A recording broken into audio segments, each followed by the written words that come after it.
We are now in chapter 10, the second topic in statistical inference, um, uh, construction of confidence intervals. Okay, remember, like at the beginning of chapter 9, we said that there are two topics of statistical inference: hypothesis testing. The second one was, estimation, which deals with confidence intervals. So as I go along, I will explain, what this is all about. And then once I finish chapter 10, actually once we finish chapter 10, we have to start working on problems. So actually, after this presentation, my main emphasis is going to be on working lots of problems. So just pay attention to the concept here. You don't have to memorize anything, but just follow the logic, and then just ask yourself whether all this logic makes sense and that kind of thing. Okay, all right, so then let's go to the next slide. Okay, in this slide, in this chapter, so we are going to talk about introduction to estimation. Actually, confidence intervals is, actually is a way of estimating. Okay, so we'll talk a little bit more about this. And then we are, in this chapter, we are going to talk about, doing a confidence interval or constructing a confidence interval for the population mean mu when sigma is known. Okay, now there are different cases. In fact, we will be considering when we do word problems, like we will be doing a confidence interval for mu when sigma is known, or when sigma is not known, when the sample size is large, when the sample size is small, and that kind of thing.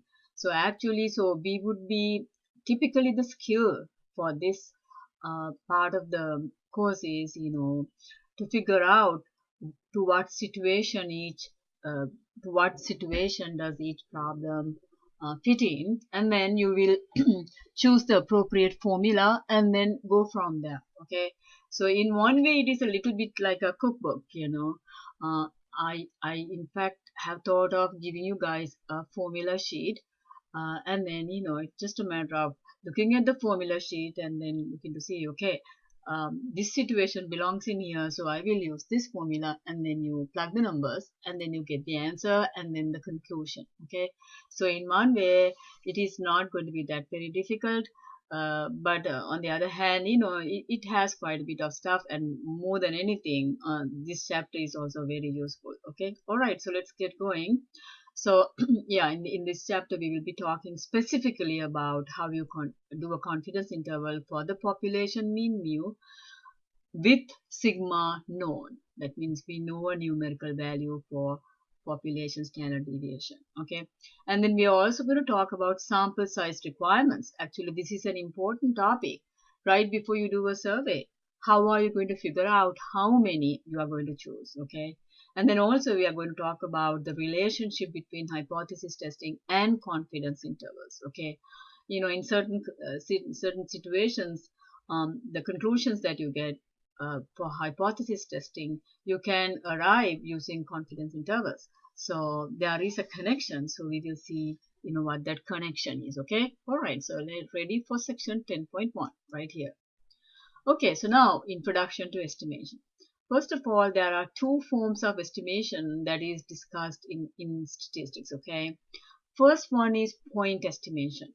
Remember, intuitively, you know what estimation means. In fact, that's what we have been talking about. Statistics is pretty much about, inferring info about a population characteristic using sample information, right? So, so lots of times, we will have a population mean that we do not know, like maybe the average fasting blood sugar among senior citizens, or the average birth weight, which we do not know, but we need to figure it out. Then we will take a sample and then make an estimate. Now, when you do estimates, there are two types of estimations, okay, two forms or two types. First one is point estimation. That means you just give a point estimate, just one number. Like for example, x bar is the point estimate of mu. Okay. Now the other one is interval estimation. Rather than just say, okay, so if you think in terms of the birth weight example, you got out of 45 babies, you got the average sample birth weight to be maybe 8 pounds, and they are going to say, okay, the average birth weight was 8 pounds, so we will estimate the actual birth weight to be 8 pounds. I mean, we can make a sentence like that, but that is where it ends. A person can ask you, how sure are you that your sample based on 45 babies is going to be able to predict for the entire population? And then, you cannot answer that question. So that is what I mean by here, no promises of how good it is. You can give a point estimate, how good it is, you cannot. Okay. Now let's think of an interval estimation. Interval estimate is like you will give a range where the population mean is very likely to be in. Now, very likely is important. In other words, when you give an interval estimate, which we call to be a confidence interval right here, we will not only give a range, we will say, okay, how sure we are going to be. We are going to say, okay, we are about 95% sure that the actual birth weight is going to be 7.5 pounds and 9 pounds. See, we are giving so much of credence then, 95%. There's only a 5% chance that we could be wrong. Now, so that means when you do a confidence interval, you give that measure of confidence, sort of like a warranty. We all like a warranty even when we buy stuff, right? But here there is no warranty. So because of this measure of confidence associated with the confidence interval, interval estimation is much better than point estimate. Okay? All right, let's go to the next slide. Okay, so actually speaking, this is a diagram which sort of connects the point estimate to the confidence interval. Now, typically a confidence interval formula is we will have the point estimate plus or minus margin of error. Okay. Now, margin of error is like a common language thing, right? When during election time, when they report election results, they always come up with the margin of error. Sometimes they have ME, right? Now, I can even give you a formula for that pretty soon. But it is just saying, okay, if you give a point estimate, you never can say, okay, this point estimate is the actual value. It's like, 8 pounds that I said based on 45 babies. That 8 pounds is not exactly the actual birth weight. So you have to give a plus or minus. Okay, so that is what this margin of error is. Margin of error is, it is sort of allowing some leeway for your uncertainty. Of course, if you sort of decrease this margin of error, that means this gap is much less. If it gets close, like, if these two gets close and close to the point estimate, you are getting a better confidence interval. So the idea is to make the margin of error as small as possible. Okay, we will talk about that also, how we can do that. Now, important thing to one useful thing to remember is whenever you do a confidence interval, the midpoint of the confidence interval is the point estimate. That is what I have written in here. Okay. All right. So let's go to the next slide. Okay. So now here let's sort of understand the reasoning behind a confidence interval. We'll talk in terms of a 95% confidence interval. Okay. So typically what you have is, you need to have some info, like you always work with the point estimate even when you have to do a confidence interval. Okay, because point estimate is the midpoint of the confidence interval. Okay, so now you will take a sample size. Now in here they have taken 712, and then the population mean is not known. Of course, if it is known, we don't have any issues, right? Now remember we said that here in this chapter we are assuming the case where standard deviation is known, sigma equals 40.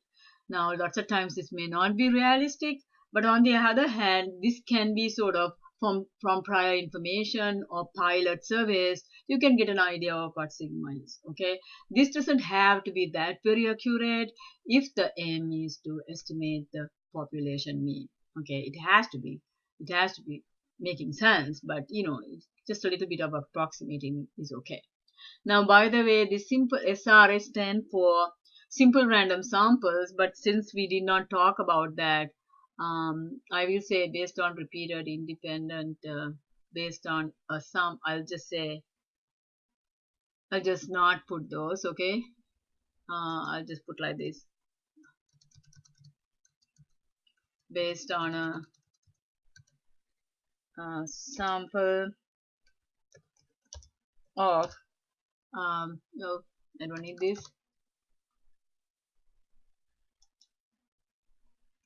of size n, okay? Okay, so that means we are taking 712 items or people. The sample has this many, and then our purpose is to estimate the mu using a confidence interval. And here's a situation where we know sigma. Okay, now each sample. Now, so we are taking repeated samples out of this. Okay, each with size 712. Okay, 712. Okay, now each sample will give a point estimate, right? And then we talked about point estimate. Point estimate will be the midpoint of each of these confidence intervals. CI stand for confidence interval. Okay, just put that in here so that, okay, all right. Now midpoint, so that means a point estimate will be in these confidence intervals. And what does this 95% mean? What it means is, okay, you will create so many number of confidence intervals. Out of them, 95% will contain the actual mean mu. Okay, that means if you have 100 samples, 95 of them will contain mu. Okay, if you have 50, it will be like, I don't know, 40, 95 by 2. Okay, will contain the actual mean mu. Okay, all right. So that's what the interpretation of a confidence interval means. Okay, all right.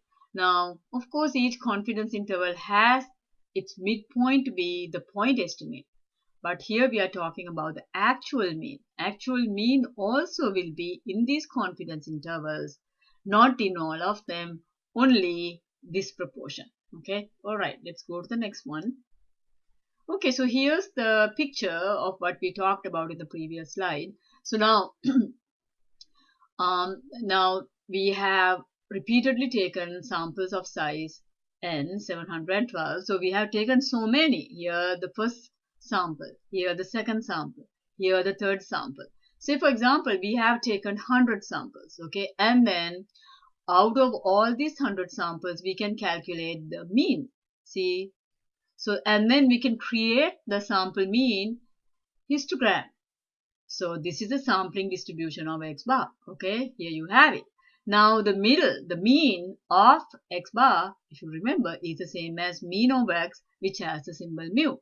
So it's roughly right in here. Okay, we do not know. Remember, we talked about a population where mu is not known and sigma is of course known. So once we get the x bars from each of these samples, say we have created 100 of them. Okay, so here's the histogram that we get, and then if you calculate 95% confidence intervals, now they have shown you 10 of them. In here there are 10 confidence intervals. So if 100 you created, if you created 100, there will be 95 containing mu. If you have 10, there should be 9.5. That means about between 9 or 10 samples, or 9 or 10 confidence intervals coming from each of these samples should contain mu. So let's see. So mu is somewhere here. So let's see. Now before that, let's see. Now these dots, these are the point estimates. That means these are the sample means. Now you can see that it varies, right? Because we knew even from the previous lectures, we knew that sample mean varies from one sample to the other. So they go all over, right? Now this population mean will remain the same. Now, what does the confidence interval interpretation tell us? It tells us that out of these 10, right, about 9 to 10, but 9 of them or all of them should contain this mu. So now let's take this line, vertical line right below, and see how many of these confidence intervals will, will be containing this line that I'm drawing. Okay, okay, so here you have, okay, now let's see, this is sort of on the borderline, right? So it's on the borderline. The four above were pretty good. They contained mu. This is fine, this is fine. Now this one doesn't, right? Now that one doesn't, so that's exactly one of them, and then the other one to be borderline, and these two also contain mu. So in other words, this is out, this is on the borderline. So you can sort of think as if 9.5 did not contain, I'm sorry, 9.5, I'm sorry, that one definitely did not contain. This is sort of like on the borderline. Okay, so it translates to saying that about 9.5 of these confidence intervals contained mu. Just draw the line right down here. You will see that this is completely out. That means this confidence interval does not contain mu. This is on the borderline. Everything else, the remaining 8, definitely this on the borderline, will be containing mu. Okay, so that tallies with the 95% figure. Okay, all right then. So let's go to the next one. Now this is the formula for a confidence interval. Okay, now what is this m? M is the margin of error. Okay, actually margin of error is twice the standard error. Remember, standard error is the standard deviation of the mean, which has the formula sigma over square root n. Now this 2, this takes a special place. Remember, even in the empirical rule, almost 95% of the observations are within 2 standard deviations. Here it's standard errors. So 2 plays a significant role even in practice, even in elections. They use the margin of error. That means, and then why is M, margin of error, very important? It is because the empirical rule, we know that about 95% of the observations are, within 2 standard errors of the mean. Okay. Okay, so now, so 90, actually, this 2 came about from the normal curve. We can even see this is an approximation. We can see that. And then if you were to calculate the 95% confidence interval, it is the same as x bar plus or minus m.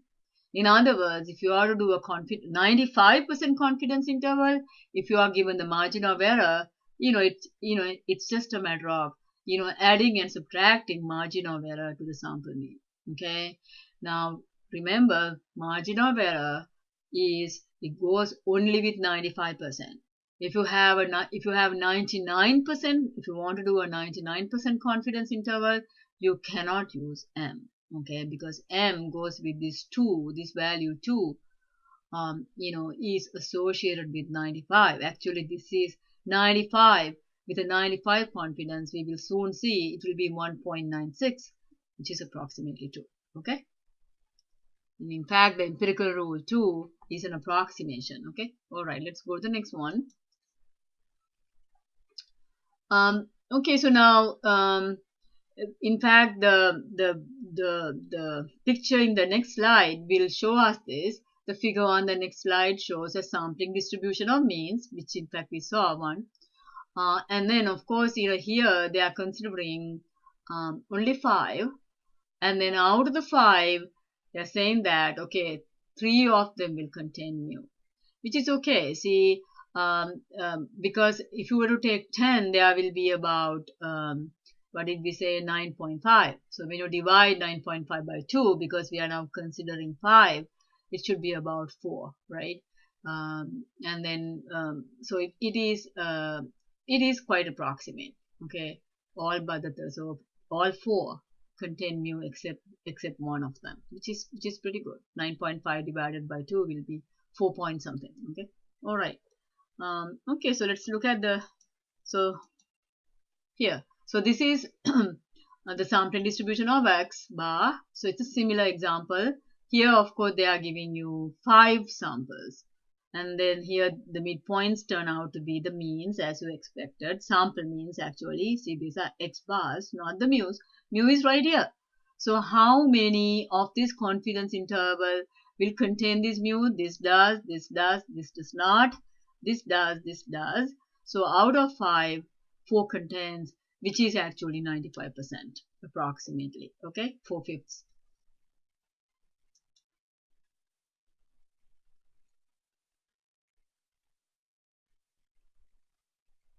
Okay, so let's go here. Um, okay, so now Um, this is just a illustration of how you apply the formulas. So to get the standard error of x bar, you use this formula sigma over square root n is 712. So you plug this number, you get 1.5. Okay. So if you want to find the margin of error, you just multiply standard error by 2, and you get this number, and then you get the 95% confidence interval to be x bar plus or minus m, which will give you this. Okay. So you can say with 95% confidence, you can say that, the body weights of 20 to 29-year-olds will be between 180 to 186. Okay, all right. So that's pretty much what this confidence interval does. It gives you a nice range, where the unknown mu will be lying with a certain amount of um, assurance or confidence. Okay, all right. So let's go to the next slide. Okay, now there we talked about only 95%. There's nothing really magical about 95%, but 95% is default lots of times, but we can change it, especially because this is a biostat class. We should move away from 95 because, see, when you do a biostat, when you do experiments related to people's health, we are going to be more careful. So we may even need 99%, or maybe even more confidence. So because of that, let's see how that formula works, even if the confidence is not 95. So now this is actually symbols jargon here. So now this is actually 95. This whole business, 1 minus alpha times 100 is 95. So if this is 95, you can say that 1 minus alpha is 0.95, right? So 0.95 times 100 only will give you 95. So have this 0.95 is actually the middle portion of the normal curve. Okay. So now to get the confidence interval, you need to get the percentile, which is the left probability of that middle portion and the leftmost. So that means, see, if you think in a picture, the middle will be 1 minus alpha, the left side will be alpha by 2, the right side will be alpha by 2. So that, they will all add to 1, right? 1 minus alpha plus alpha by 2.